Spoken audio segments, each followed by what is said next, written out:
Two men. One was the strongest human being who ever lived. The other was the wisest. Different centuries, different gifts, different lives. Same ending. Both destroyed. Both brought to ruin at the height of their power.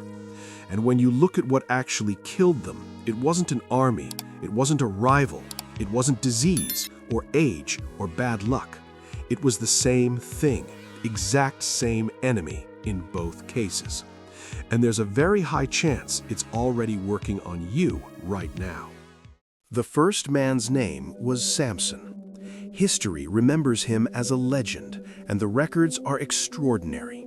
He killed a lion with his bare hands. He defeated an entire army alone, using nothing but the jawbone of a donkey. He carried the city gates of Gaza on his shoulders uphill for miles. No weapon forged could stop him. No enemy could overpower him. No army could contain him. He was, by every measure, untouchable. But Samson had one vulnerability. Not physical, not strategic, emotional. He was drawn compulsively, repeatedly, to women who didn't have his best interests at heart. His first wife betrayed him to his enemies within days of their wedding. He ignored the warning. He continued the pattern. Then came Delilah. She wasn't subtle about her intentions. She asked him the source of his strength 3 times. 3 times he deflected. 3 times she pushed harder. And on the 4th attempt, he told her everything. Not because she was smarter than him, not because she was stronger, because the strongest man alive had never learned to govern what he felt.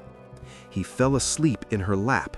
He woke up powerless, blinded, chained, humiliated. The enemy didn't break through his defenses. He lowered them himself. But here's what most people miss about this story. Samson knew. He watched the pattern repeat. He saw the betrayal coming and walked towards it anyway. This wasn't ignorance. This was something far more dangerous. It was a man who had mastered every external challenge and never once turned that same discipline inward. He could defeat armies. He couldn't defeat himself. And that asymmetry, strength on the outside, chaos on the inside, is not a story from ancient history.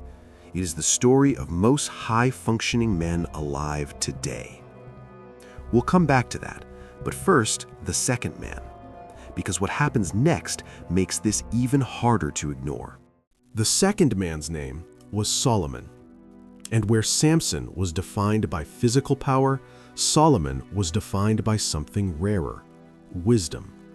He didn't just possess knowledge, he possessed judgment, the ability to see through complexity, cut to the truth, and make decisions that other men couldn't even frame correctly. Kings traveled from across the known world to sit at his feet. He wrote thousands of proverbs. He built an empire. He accumulated wealth that made him, by ancient standards, the most successful human being of his era. If Samson was invincible, Solomon was untouchable in a different way entirely. And yet, Solomon ended his life in ruin. Not military ruin, not financial ruin, spiritual and psychological ruin. The same man who wrote, "Guard your heart above all else, for everything you do flows from it," spent the second half of his life doing the exact opposite. He accumulated 700 wives and 300 concubines, not out of love, out of political alliance, out of desire, out of an appetite that was never satisfied. And each relationship pulled him slightly further from his own values. Each one required a small compromise, a minor adjustment to his principles, a slight bending of what he knew to be true, until he looked up one day and didn't recognize the man he had become. The wisest man in history, undone by the same pattern as the strongest man in history. So what was the enemy? It wasn't women. That's the surface reading. That's the version people use to avoid the real lesson. The enemy was ungoverned desire. the inability or the unwillingness to apply the same rigor to their inner world that they applied to everything else. Samson trained his body into a weapon. He never trained his impulses.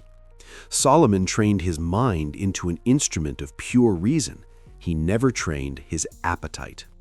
Both men had one blind spot, and in that blind spot, everything collapsed. Here's the principle that almost no one talks about.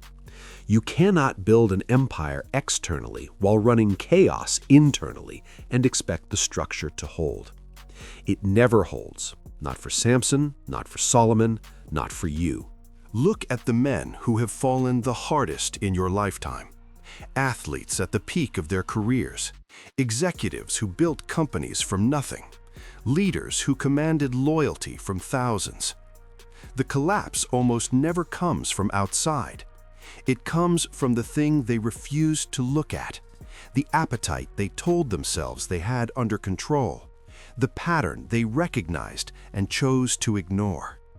Because here's what Samson and Solomon reveal about human nature. Strength in one area does not transfer automatically to another. You can be ruthless in business and completely spineless in your personal life. You can be physically disciplined and emotionally reckless. You can see clearly in every domain except the one that's costing you everything. The ancient texts didn't preserve these stories as moral warnings. They preserved them as psychological case studies. Two of the most capable men in recorded history, both with a single unguarded door. And the enemy, patient, quiet, invisible, walked right through it. The question isn't whether you have that door. You do. The question is whether you know where it is. The strongest man alive couldn't see it. The wisest man alive couldn't see it. What makes you think you can afford not to look? This is what Mind Siege is actually about. Not motivation, not discipline as a concept. The systematic identification and fortification of the places inside you that are still ungoverned. Because your enemy isn't waiting for you to get weaker. It's waiting for the moment you feel invincible. That's when it moves. That's exactly when it moves. Samson and Solomon weren't destroyed by their enemies. They were destroyed by the version of themselves they refused to confront.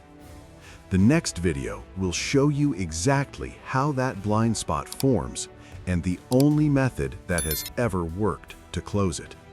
That's Mind Siege.